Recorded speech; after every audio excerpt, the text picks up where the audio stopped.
Nhà này là liền ở đây chờ ở đây chờ có thể đặt hào vậy nhóm pre-wedding YouTube rồi ngon đó rồi nhóm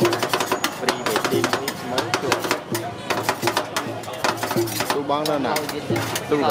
của em xa nè tu ní hề bay tu ngon trong người ta tu nhóm ở đây pre-wedding của YouTube của em mới đang chuột ngoài cái này nhâm thọt mấy nhân đằng bà nó bao nhiêu rồi một lần như thế này bay cho rồi sau bà sau thấy bay mình đi ra cầu nhầm cầu bay nhầm thọt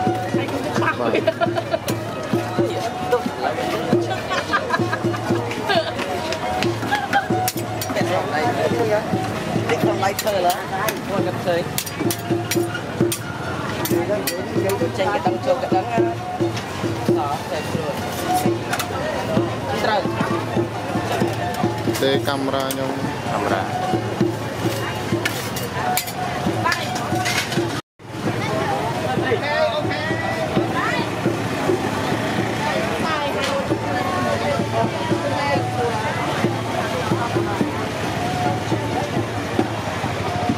con này có mong mà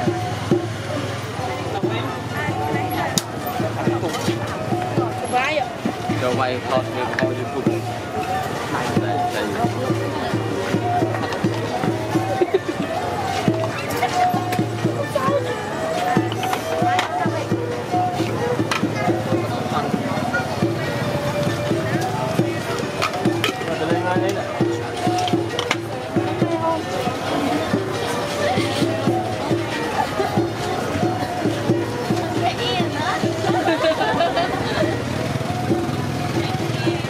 ai lười nói tiếng chưa nữa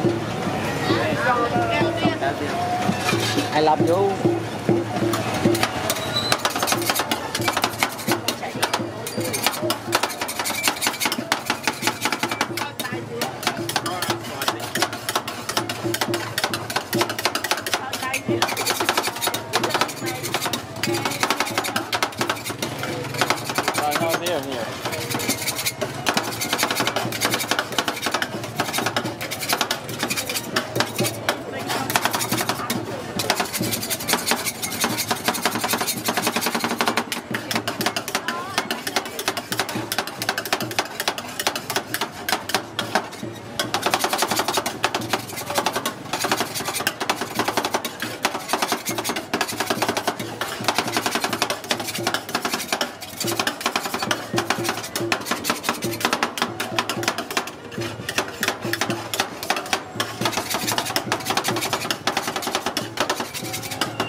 lấy một bản hết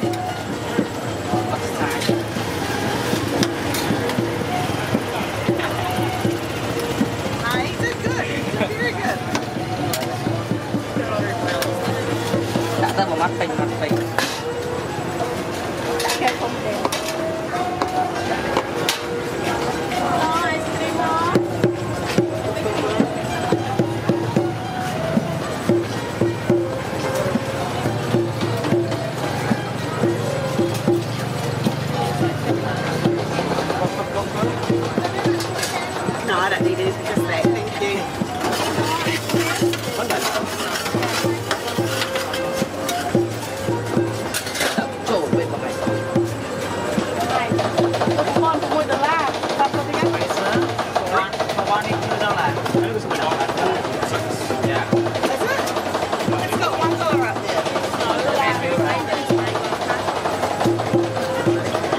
ពេក